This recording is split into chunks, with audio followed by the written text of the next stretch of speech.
SmackDown continues to underwhelm a little bit. This show was not really the show I think people were looking for. I think this show is an interesting show because it feels to me like there was a real effort in improving the in-ring. I think what we saw actually was a bit of a talking point at the start of the show. And I think we saw a bit of an improvement with the in-ring matches. There's been a lot of criticism of SmackDown. And I think that this SmackDown did try to address some of those criticisms, but I don't think it went far enough. It felt to me, other than the Cody Rhodes moment with the bus, with the coach, it felt to me like there was a real lack of OMG talking points here. Even the reveal at the end of the show had long been rumored. You know, out came Becky, out came AJ Lee. You know, maybe if we'd brought out Stephanie McMahon and Linda McMahon, then we would have something to talk about. But AJ Lee got spoken to just the other week by Rhea Ripley. And if AJ's going to go on to the one team, I don't think it's too hard to work out that Becky Lynch is going to be going onto the other side. So I think that this was a show that tried to make improvements, did make some slight improvements, but there are still big issues that remain. Let's get into the breakdown and let's have a little look, shall we, and see what actually did go down. So, Wrestlevotes responding to the news that dropped before SmackDown that Sheamus was out. A shoulder injury taking Sheamus out of that Last Time Is Now tournament. Don't know if it's real or storyline. Don't know if it's a work or a shoot. All we know is that he has been removed from the tournament. Wrestlevotes before SmackDown began said with Sheamus now out of the Last Time Is Now tournament, sources indicate that his replacement is set to face LA Knight in the second round. We're told the replacement will not be announced on tonight's show.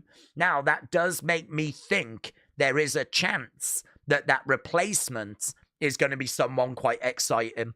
I don't know how people feel about that because we've had to go round one through round one. We're into round two now. So someone coming into the tournament that didn't have to take part in round one does feel a little bit questionable to me, right? You're coming in, you're getting a gift. I mean, I sort of feel like common sense would say maybe the person that lost in round one should be the person that goes into round two. But we know that WWE is going to look for a more exciting option than that. I can tell you a couple of people in our chat. James was saying, hoping it could be Jeff Hardy. Bones was saying, hoping it might be Randy Orton. I have seen others wondering if it is going to be Joe Hendry. But that feels like one of the big talking points coming out of the day. Sheamus out. Who replaces? Lots of thoughts, lots of theories. The other thing that kind of went around before SmackDown was this again from Wrestlevotes, TC of Wrestlevotes. It might say vodka, but tonight it's filled with scotch. That very much suggested that Drew McIntyre was going to do something related to the bus. We didn't realize it would happen so early in the show, though. And the show would open with Bron, Bronson, Logan, Heyman. We would get this very questionable line. I'm not sure that this line is as intimidating as Paul Heyman thinks it is. Bron Breakker is going to take a bite out of every one of their arses or asses. That, to me, is just not an intimidating line. Do you know what I mean? I mean, there are people that pay for that as a service. So I do like this from SlamX. This kind of close-up shot here, the moment that line was said. He's going to take a bite out of every one of their asses. I don't know, man. I'm not sure that that strikes fear into the heart. I mean, don't get me wrong. If there was a grown man saying he was going to take a bite out of my ass, I would be concerned. It's probably wise to just get that out there. But I don't know. I'm not sure that was quite the right line. this was doing the rounds as well. Logan said he had 5 things that he wanted to say, but the Usos would interrupt. And it seems like he did actually have 5 things written on his hands, which is kind of interesting. I've seen a lot of people saying he had his promo written on his hands. I am actually going to give him a bit of credit. I'm going to say that he actually was quite smart. He said he had 5 things he wanted to say, but he got interrupted. And what he's actually done is written 5 things down. So, you know, in kayfabe, it would be worse if there was nothing written there. Because did you notice during the promo when he said, I got 5 things that I want to say, he looks at his hand where he's got the 5 things written down. So actually, if we were to see his hand and there was nothing there, then of course we would question, why was he even looking at his hands during the promo? Well, he was looking because genuinely he did have 5 things written down, which I'm going to give him credit for, right? I'm going to say fair play. You've actually written something there. I think it would be a lot worse if there was nothing that was there. But it was the Usos that interrupted. They would come down. The crowd would start chanting for the OTC. Bron Breakker would say, he's not here. He's never here. He's not coming. Right? And unfortunately, there would be no Roman Reigns. But we would then go and see something on screen. We would go to the backstage area where, wearing a Scotland shirt, because, of course, they made it to the World Cup the other day, Drew McIntyre would emerge out of Cody's bus, and there, a battered, brutalized Cody Rhodes, and he was just left in a very bad state. So Drew getting on that bus, beating up Cody Rhodes, and that would be how our open would end. Basically, the Usos would run to the back to go and check on him, and that was it. That was our open, basically. We would then go over to our first match, and it was going to be Ilja doing his open challenge. Ilja against J.D. McDonagh. I don't mind this as an opponent. I think J.D. is a good talent. I thought he was very good when he was Jordan Devlin in developmental. I think because his time in Judgment Day has been a bit mid, because he is a bit part player, because he's been in a tag team, in a faction, he's not been a major focus. People have kind of forgotten how good he is in the ring. I think this match might have opened some eyes. Our community scored this opening match great, 71%. You guys really enjoyed it. Really enjoyed it. And actually, during the match, Ilja would even say, this is fun. Ilja was having a great time. He's just a different beast, said Sportskeeda. We did get this moment as well, which looked pretty brutal. So, over the top, look, to the outside, bodies flailing and flying everywhere. Suplex spot to the outside. You don't get that very often because it is dangerous. You're not really in control of that situation. So not something we would see on a regular basis, but this is something we see on a regular basis. Ilja Dragunov getting the win, retaining that United States Championship. And as we said, you lot really enjoying that match. Backstage, we would have Charlotte and Rhea, and this is the showdown that we've been waiting for. Can they coexist? Can they get onto the same page? We were all keeping our fingers crossed. There was a lot of emotion during the watch along. Were they going to be able to work this out? So Charlotte and Rhea backstage trying to get on the same page. We would check back in with them later in the show. Backstage, Ilja would bump into Tama Tonga. Tama Tonga would make it clear that he is going to be a future challenger, as would Tommaso Ciampa. Ilja would call Tommaso a jackass. He has done that previous. Then Johnny and Candice would arrive with "Don't call my best friend a jackass" shirts. I haven't seen, but I'm pretty sure these are going to be available on WWE Shop. So this was just moments after Ilja called Tommaso a jackass, and they already had these shirts ready to go. So yeah, very good. The reason for that is because he's called him a jackass in previous weeks. Match number 2. Okay, this would be in the Last Time Is Now tournament. So this is Carmelo against Big Bronson Reed. And honestly, another banger. Little bit slow to start with, I thought. Kind of finding its feet, but it really got somewhere good. You lot said this was great 63. It was your second favourite match of the night, the opening match being your favourite match of the night. The Vision would come down. They would assist, but they weren't alone. Even though Logan Paul would get involved, trying to help Bronson pick up the victory, we would eventually get the Usos coming down. So Jey Uso saves Carmelo from being speared through the barricade. Not only would we get the Usos, we would also see Cody Rhodes getting involved. But we got to look at this spot. Look at this. What a moment this is. Carmelo is up. Look at this. Bang! Loads of those kind of moments in this match. Absolutely fantastic. Jumping off the top, coming down into a DDT. There were some great moments in this match.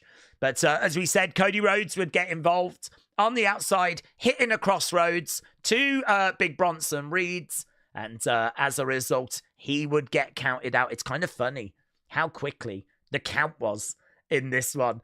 Did you notice that when someone's getting counted out, the referee's like 1, 2, 3, 4, and then flipping the other week when it was Maxine on the outside, it's like 1,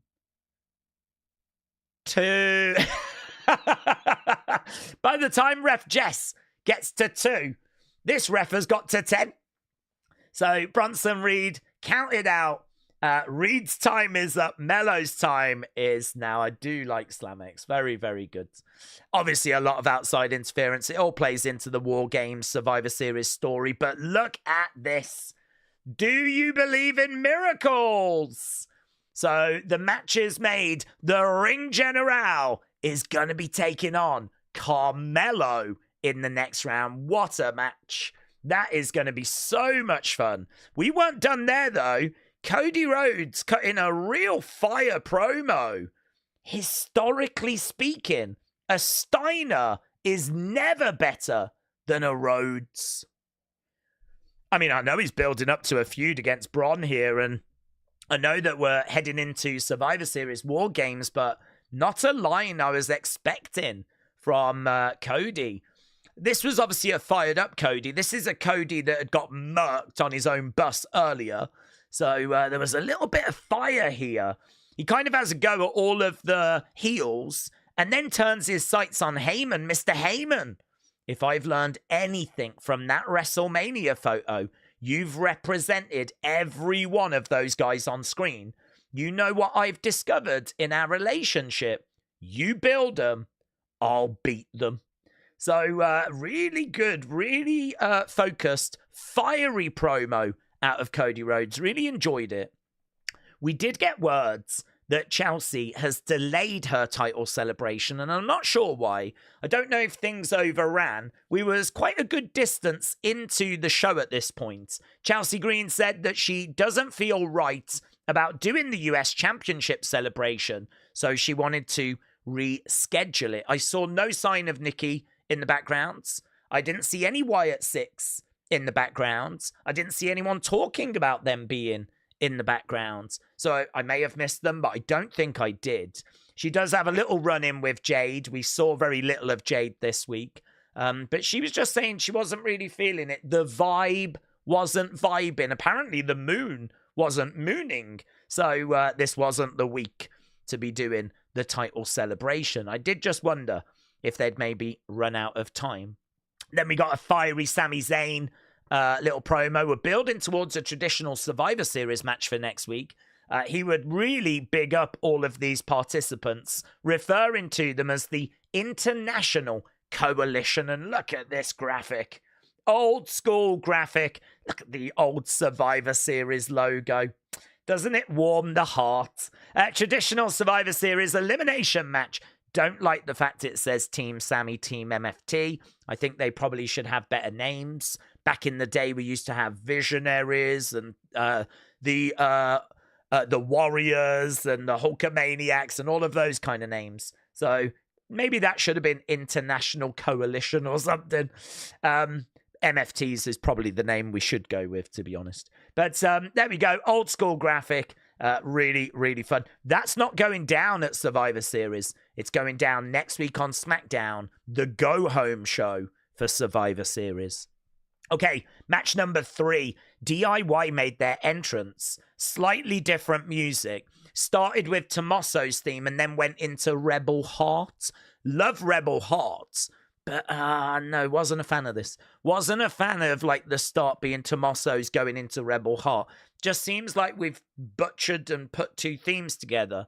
I'd much rather DIY just have their own theme than Tommaso has his theme and Johnny has his theme rather than doing whatever this was. So I don't really understand why we've put No One Will Survive with Rebel Heart, but whatever. You know, WWE and their questionable entrance music will forever be a topic of conversation, seemingly. So this was Fraxiom against DIY. We do take a step down here, according to you guys. This gets good 96. The big talking point being this moment right here. Candice grabbing the mask of Axiom and removing it. We see this kind of stuff happen quite a bit, to be honest. I'm not a fan of it. I don't think we need to do it. You know, we certainly shouldn't be showing a demasked Axiom on screen, but I'm doing exactly that right there. So, you know, Axiom, he's got hair. That's breaking news. It's dark hair. That's also breaking news. We didn't see, there's the moment that Candice pulled the mask off. I don't know why we keep doing these things. I don't know why we keep taking masks off and whatnot, but that's what we did. It meant that DIY got the victory. I suppose it's a pretty typical heel thing to do. There they are. DIY take the dub. Axiom mask along with it. So there we go. A victory for DIY. Match was fine. Good 96. I thought it had some decent moments, but a few of you saying that it was just a bit of a step down. Axiom is fine, says Nathan. There he is with a towel on his head. At this point, we're all just desperately waiting to get back to what's most important, and what's most important is, are these two going to coexist? And Rhea Ripley basically turned around and she was like, listen, we went to war to try and figure out who the best was between us. And I wouldn't want to go to war with anyone else except for you. And Charlotte got up and went, okay then. Yeah, that's fine. And that was it. That was it. All that drama, all that builds. And it was like, oh yeah, well, now you've put it that way. Brilliant. Yeah, shaking hands. Lovely. It was maybe the least dramatic thing I've ever seen. So there we go. A handshake there between Rhea and Charlotte. Then we moved on. We went on to this here. So as confirmed by Michael Cole, LA Knight will now once again face a mystery opponent in the Last Time Is Now tournament after Sheamus's injury, with Nick Aldis and Adam Pearce currently deciding who is going to get that spot. So Michael Cole letting us know that Sheamus is out and that we haven't yet decided who the replacement is going to be. Okay, backstage, we had a little picture here with Dragon Lee. Always good times, but this was special for me. So tomorrow we've got a AAA show. Dragon Lee just kind of helping promote that. We will be doing the watch along for that. Dragon Lee going to be in action. Dominic Mysterio in action. Chelsea in action. Ethan Page in action. Looks to be a pretty fun show. Those AAA shows do tend to get people quite excited.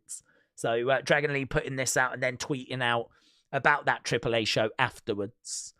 We found out there will be an advantage match that goes down to decide who gets the Survivor Series advantage on Monday. We also found out that Roman Reigns is going to be opening up that show. So Roman to open up Raw. Okay, one more match. Finn Balor Penta. This was the lowest rated match of the night. Good 95. Penta gets the victory. Penta defeats Finn Balor to progress in the tournament. So let's have a look at this bracket. Here's the bracket. So Gunther against Carmelo will advance. The mystery person is over here. Sorry, LA Knight mystery person. So winner will advance. Jey Uso Rusev, winner will advance. Solo against Penta. So it looks like it's probably going to be Gunther against Penta on that side. We don't know the mystery person, so that makes it very difficult to know who that's going to be.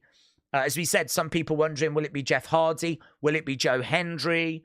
There's a few names. Will it be Randy Orton that's kind of circling around? Listen, the rumor is Gunther wins this. Gunther's going to win this. It's very hard to know who's going to win on that side without knowing who that person is. I think they might advance LA Knight. I mean, it could be Oba. So, I mean, it could be Oba that comes in. Could be an NXT talent. Maybe they go Oba over LA Knight. And then I would imagine it would be Jay. I think we're probably looking good for a LA Knight, maybe Jay final against Gunther. Gunther's a heel, so we're going to need a babyface. So we need a babyface against Gunther, but Gunther is rumored to win it all. So that's the kind of thought process at the moment, but very hard to plan out this side without knowing who that is going to be. So, but we got a bracket now, which is interesting. That was a big, big talking point. Cameraman, zoom in. Trust me, this person says. I'm not sure why they wanted them to trust them, but there we go. That was in the crowds. And then we got to our little final moments. There was only about 8 minutes left in the show. Charlotte came out, did that. I did wonder if Alexa was going to do the other side, and she did. And basically, we had all the baby faces come down. They announced that their final member is AJ. Just as they were doing that, they then got attacked. AJ started to make her way down to the ring. She gets murked by Becky Lynch. Becky Lynch takes out AJ. And Becky gets in the ring, reaches out her hand, and shakes the hand of Asuka. So, big brawl. Heels finished the show on top. This was the closing segment. Becky shaking the hand of Asuka. So, AJ goes on to the face team. Becky goes on to the heel team. It's exactly what we thought. And that was SmackDown. So, as we said, I think there was a real effort here to make this show a little better than what we've seen in recent times. I think the in-ring definitely showed some improvements. We did get Cody getting attacked on his bus. There was the AJ Becky thing at the end, but that wasn't very surprising. I think a lot of people are going to view this as a pretty standard SmackDown, not anything to get too excited by. I'm probably going to slap a 6.5, 6.75 on it. I'm sort of around that range. There was certainly enough here to stop this from being a disaster. But yeah, you might see the odd grumble. This didn't feel like it was unmissable. It just felt like another show on the road towards Survivor Series. So there we go. That was the breakdown. That was everything that went down on SmackDown. Appreciate people joining us, and hopefully see you again next time. Bye for now.